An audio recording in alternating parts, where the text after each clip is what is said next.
रुको, इस वीडियो को स्किप मत करना, क्योंकि जो मैं अभी बताने वाला हूं वो शायद आपको हिला दे। आपकी लाइफ में कोई ऐसा इंसान जरूर है जो आपको बिना बोले कंट्रोल करता है, जो आपकी सोच बदल देता है और आपको पता भी नहीं चलता। और सबसे शॉकिंग बात क्या है, वो इंसान ये सब जानबूझकर कर रहा है। सोचिए, अगर कोई आपको गिल्ट फील करवाए, अगर कोई आपको डर दिखाकर डिसीजन करवाए, अगर कोई पहले आपको बहुत प्यार दे और बाद में कंट्रोल करे, तो क्या आप पहचान पाओगे? 99% लोग नहीं पहचान पाते। और यही वजह है कि वो लाइफ में बार बार मैनिपुलेट होते रहते हैं।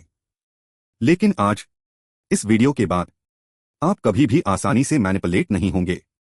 आप लोगों के हिडन इंटेंशंस समझ जाओगे और आप मेंटली स्ट्रांग बन जाओगे, क्योंकि आज मैं आपको बताने वाला हूं डार्क साइकोलॉजी के ऐसे सीक्रेट्स जो आम लोग कभी नहीं समझ पाते।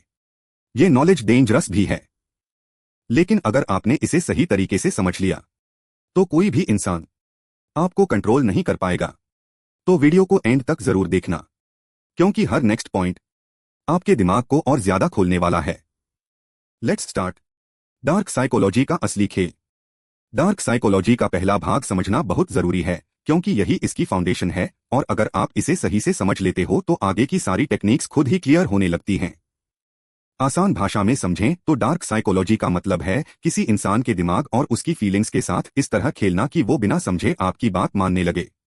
इसमें कोई आपको सीधे सीधे फोर्स नहीं करता, बल्कि आपकी इमोशंस, आपकी सोच और आपकी कमजोरियों का इस्तेमाल करके आपको इन्फ्लुएंस किया जाता है। मान लो कोई इंसान आपको बार बार ये कहता है कि तुम ये काम नहीं कर सकते, तुम में कॉन्फिडेंस नहीं है, या तुम हमेशा गलत डिसीजन लेते हो। शुरुआत में आपको ये बातें गलत लगेंगी, लेकिन अगर वही बातें बार बार रिपीट हों तो धीरे धीरे आपका दिमाग उन्हें सच मानने लगता है। यही डार्क साइकोलॉजी का बेसिक प्रिंसिपल है, रेपिटेशन और इन्फ्लुएंस। इंसान का दिमाग बार बार सुनी हुई बातों को सच मानने लगता है, चाहे वो गलत ही क्यों न हो। अब इसे एक सिंपल एग्जाम्पल से समझो। अगर कोई दोस्त आपको कहे, अगर तुम मेरे सच्चे दोस्त हो तो ये काम कर दो, तो यहाँ उसने आपको सीधे सीधे मजबूर नहीं किया, लेकिन उसने आपकी इमोशन यानी फ्रेंडशिप का इस्तेमाल किया। अब आप सोचोगे कि अगर मैंने मना किया तो मैं बुरा दोस्त लगूंगा, और इसी सोच के कारण आप हाँ बोल देते हो। यही मैनिपुलेशन है, और यही डार्क साइकोलॉजी का पहला स्टेप है, इमोशंस को टारगेट करना। डार्क साइकोलॉजी 3 चीजों पर काम करती है, इमोशंस, थिंकिंग और रेपिटेशन। सबसे पहले इमोशंस, क्योंकि इंसान सबसे ज्यादा अपने फीलिंग्स से कंट्रोल होता है, जैसे प्यार, डर, गिल्ट, पछतावा, इनसिक्योरिटी। ये सब आपकी कमजोरी बन सकते हैं अगर कोई इन्हें समझ ले। दूसरा है थिंकिंग, यानी आपकी सोच को धीरे धीरे बदलना। जब कोई बार बार आपको एक ही बात बोलता है तो आपका माइंड उसे एक्सेप्ट करने लगता है, और आपको लगता है कि आप खुद सोचकर डिसीजन ले रहे हो, जबकि असल में आपकी सोच को इन्फ्लुएंस किया जा चुका होता है। तीसरा है रेपिटेशन, जो सबसे पावरफुल टूल है। एक झूठ को अगर बार बार बोला जाए तो वो सच लगने लगता है, और यही वजह है कि मैनिपुलेटर्स एक ही बात को अलग अलग तरीके से रिपीट करते रहते हैं। सबसे खतरनाक बात यह है कि डार्क साइकोलॉजी हमेशा सबसे खतरनाक बात यह है कि डार्क साइकोलॉजी हमेशा सामने से नहीं दिखती, ये हिडन होती है। आपको ऐसा नहीं लगेगा कि कोई आपको कंट्रोल कर रहा है, बल्कि आपको लगेगा कि आप खुद अपनी मर्जी से डिसीजंस ले रहे हो। यही इसकी असली पावर है। कई बार लोग अननोइंगली भी ये टेक्निक्स यूज करते हैं, जैसे पेरेंट्स, दोस्त या पार्टनर, लेकिन कई लोग जानबूझकर भी करते हैं ताकि वो आपको कंट्रोल कर सकें। अगर आप ध्यान से देखो तो आपकी डेली लाइफ में भी ये चीजें होती हैं। कोई आपको मोटिवेट करने के नाम पर इन्फ्लुएंस करता है, कोई प्यार के नाम पर कंट्रोल करता है, और कोई डर के जरिए आपको डिसीजन लेने पर मजबूर करता है। फर्क सिर्फ इतना है कि कौन इसे अच्छे इरादे से उसे कर रहा है और कौन अपने फायदे के लिए। इसलिए डार्क साइकोलॉजी को समझना बहुत जरूरी है, ताकि आप ब्लाइंड तरीके से किसी की बातों में ना आओ। जब आप अवेयर हो जाते हो तो आप हर बात को एनालाइज करने लगते हो। आप ये सोचते हो कि सामने वाला क्या बोल रहा है और क्यों बोल रहा है। आप जल्दी इमोशनल होकर डिसीजन नहीं लेते, और यही चीज आपको मैनिपुलेशन से बचाती है। आखिर में एक बात याद रखो, डार्क साइकोलॉजी कोई जादू नहीं है, ये सिर्फ इंसानी बिहेवियर को समझने और उसे इस्तेमाल करने का तरीका है। अगर आप इसे सही तरीके से समझते हो तो आप ना सिर्फ खुद को प्रोटेक्ट कर सकते हो, बल्कि अपनी लाइफ के डिसीजंस भी ज्यादा स्मार्ट तरीके से ले सकते हो। यही इसका पहला और सबसे इंपॉर्टेंट भाग है, समझना कि आपका माइंड कैसे काम करता है और कोई उसे कैसे इन्फ्लुएंस कर सकता है। डार्क साइकोलॉजी का दूसरा भाग, डार्क साइकोलॉजी को अगर बहुत आसान और एक फ्लो में समझें तो यह असल में इंसानी दिमाग और इमोशंस के साथ खेलकर उसे कंट्रोल करने की एक हिडन टेक्निक है, जिसे लोग अक्सर बिना सामने वाले को पता चले उसे करते हैं। और यही इसे खतरनाक बनाता है, क्योंकि इसमें कोई आपको डायरेक्टली फोर्स नहीं करता, बल्कि आपकी फीलिंग्स, सोच और कमजोरियों का फायदा उठाकर आपसे वही करवाया जाता है जो वो चाहता है। इमेजिन करो कि कोई इंसान बार बार आपको ये फील कराए कि आप गलत हो, आपको चीजें सही से याद नहीं रहती, या आप ओवर रिएक्ट करते हो। धीरे धीरे आप खुद पर डाउट करने लगते हो, अपने डिसीजंस पर भरोसा कम हो जाता है और सामने वाला आसानी से आपको कंट्रोल करने लगता है। इस टेक्निक को गैसलाइटिंग कहा जाता है और ये इतनी स्मूथली होती है कि आपको पता भी नहीं चलता कि आपके साथ खेल हो रहा है। इसी तरह एक और कॉमन तरीका है गिल्ट ट्रिपिंग, जिसमें आपको इमोशनल प्रेशर में डालकर गिल्टी फील कराया जाता है, जैसे मैंने तुम्हारे लिए इतना किया और तुम मेरे लिए ये छोटा सा काम भी नहीं कर सकते। अब यहाँ आपको सीधे सीधे मजबूर नहीं किया गया, लेकिन आपके अंदर गिल्ट पैदा कर दिया गया, और इंसान नेचुरली गिल्ट से बचना चाहता है, इसलिए वो हाँ बोल देता है, चाहे वो अंदर से करना न चाहता हो।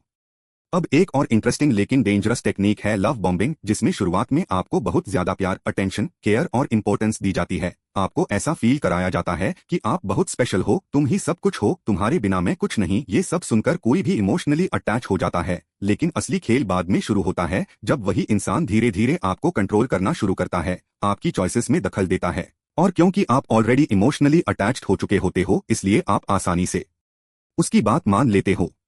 इसके बाद आता है साइलेंट ट्रीटमेंट, जो दिखने में सिंपल लगता है लेकिन साइकोलॉजिकली बहुत पावरफुल होता है। इसमें इंसान आपको इग्नोर करना शुरू कर देता है, बात नहीं करता, मैसेजेस का जवाब नहीं देता, और आपको ऐसा फील होता है जैसे आपने कुछ बहुत गलत कर दिया हो। आप बेचैन हो जाते हो, ओवरथिंक करने लगते हो, और फाइनली आप ही आगे बढ़कर सॉरी बोलते हो या उसकी कंडीशंस मान लेते हो, सिर्फ इसलिए ताकि वो फिर से आपसे बात करे। यह भी एक कंट्रोल का तरीका है, जिसमें बिना कुछ बोले ही आपको मैनिपुलेट किया जाता है।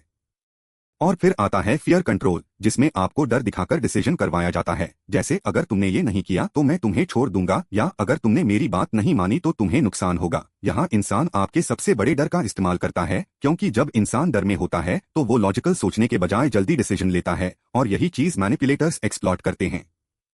अब अगर आप ध्यान से देखो तो ये सारी टेक्निक्स एक कॉमन चीज पर काम करती हैं, आपकी इमोशंस, जैसे डर, गिल्ट, प्यार और इनसिक्योरिटी, क्योंकि इंसान लॉजिक से ज्यादा इमोशंस से ड्रिवन होता है, और जो इंसान इन इमोशंस को समझ लेता है वो आसानी से दूसरों को इन्फ्लुएंस कर सकता है। पार्ट 3, ये टेक्निक्स काम क्यों करती हैं? डार्क साइकोलॉजी इसलिए काम करती है क्योंकि इंसान लॉजिक से ज्यादा इमोशंस से चलता है। जब आप खुश होते हो, डर में होते हो या गिल्टी फील करते हो, उस समय आपका दिमाग सही डिसीजन नहीं लेता। मैनिपुलेटर्स इसी चीज का फायदा उठाते हैं। वो जानते हैं कि हर इंसान की कुछ कमजोरियां होती हैं, जैसे अटेंशन चाहिए, प्यार चाहिए, अकेलापन नहीं चाहिए, रिजेक्शन का डर होता है।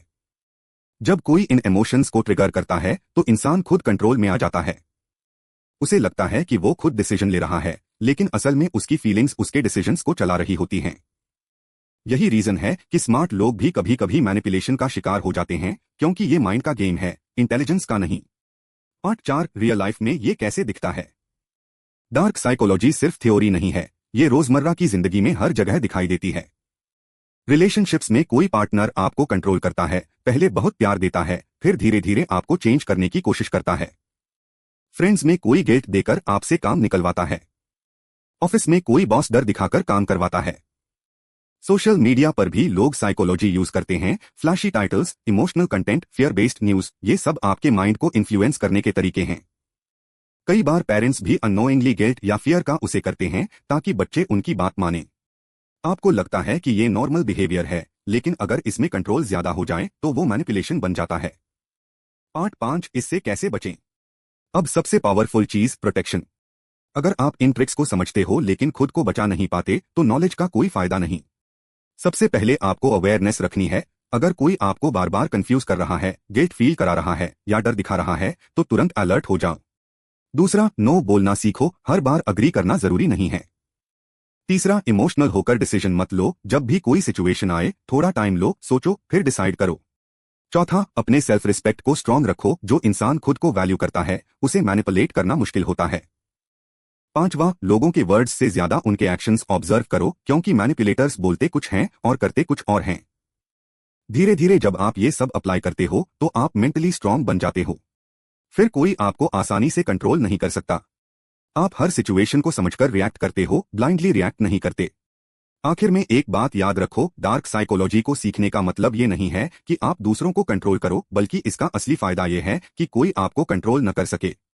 जब आप अवेयर हो जाते हो तो आप अपनी लाइफ के डिसीजंस खुद लेने लगते हो, बिना किसी हिडन इन्फ्लुएंस के। और यही असली पावर है। को पार्ट 6, मैनिपुलेटर को पहचानना। How to identify a manipulator. हर इंसान मैनिपुलेटर नहीं होता, लेकिन कुछ लोगों का बिहेवियर बार बार रिपीट होता है जिससे आप उन्हें पहचान सकते हो। सबसे पहले, मैनिपुलेटर अक्सर आपको कंफ्यूज करता है। वो बातों को घुमा देता है ताकि आपको समझ ही ना आए कि सही क्या है। दूसरा, वो आपकी वीकनेस जल्दी पकड़ लेता है, जैसे आपको अटेंशन चाहिए, इमोशनल सपोर्ट चाहिए या अप्रूवल चाहिए, और फिर उसी चीज का बार बार उसे करता है। तीसरा, वो हमेशा खुद को सही और आपको गलत दिखाने की कोशिश करेगा, चाहे गलती उसकी ही क्यों न हो। चौथा, उसकी बातें और एक्शंस मैच नहीं करते, वो बोलता कुछ है, करता कुछ और है। पांचवा, वो आपको धीरे धीरे आइसोलेटेड कर सकता है, यानी आपको दूसरों से दूर करने की कोशिश करेगा ताकि आप सिर्फ उसी पर डिपेंड हो जाओ। अगर आपको किसी में ये साइंस बार बार दिखें, तो समझ जाओ कि वो मैनिपुलेशन कर रहा है। पार्ट 7, मैनिपुलेशन से बाहर कैसे निकलें। Break the control. अगर आप ऑलरेडी किसी मैनिपुलेशन में फंस चुके हो तो सबसे पहले आपको एक्सेप्ट करना होगा कि हाँ, आपके साथ ये हो रहा है। डिनायल में रहने से कुछ नहीं बदलेगा। दूसरा, इमोशनल डिस्टेंस बनाओ, तुरंत रिएक्शन देना बंद करो, थोड़ी दूरी रखो ताकि आप क्लियर सोच सको। तीसरा, बाउंड्रीज सेट करो, साफ बोलो कि आप क्या टॉलरेट करोगे और क्या नहीं। चौथा, सपोर्ट लो, ट्रस्टेड दोस्त, फैमिली या किसी समझदार इंसान से बात करो, क्योंकि बाहर का पर्सपेक्टिव आपको रियलिटी समझने में मदद करता है।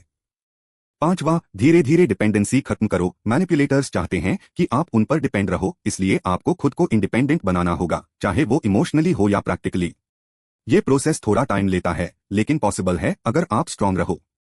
पार्ट 8, सेल्फ कंट्रोल और माइंड स्ट्रेंथ। अपना दिमाग मजबूत बनाना। सबसे बड़ा डिफेंस है आपका स्ट्रांग माइंड। अगर आपका माइंड स्ट्रांग है तो कोई आपको आसानी से मैनिपुलेट नहीं कर सकता। इसके लिए सबसे पहले आपको अपने इमोशंस को समझना होगा, कब आप जल्दी हर्ट होते हो, कब जल्दी खुश होते हो, कब डरते हैं। जब आप अपनी फीलिंग्स को समझ लेते हो तो कोई उनका मिसयूज नहीं कर सकता।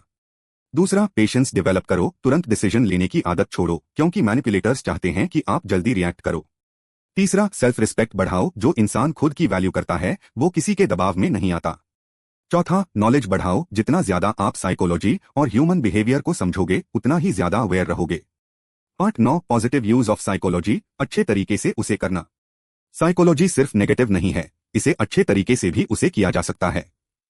आप इसे कम्युनिकेशन इंप्रूव करने के लिए उसे कर सकते हो, लोगों को मोटिवेट करने के लिए उसे कर सकते हो, रिलेशनशिप्स स्ट्रांग बनाने के लिए उसे कर सकते हो।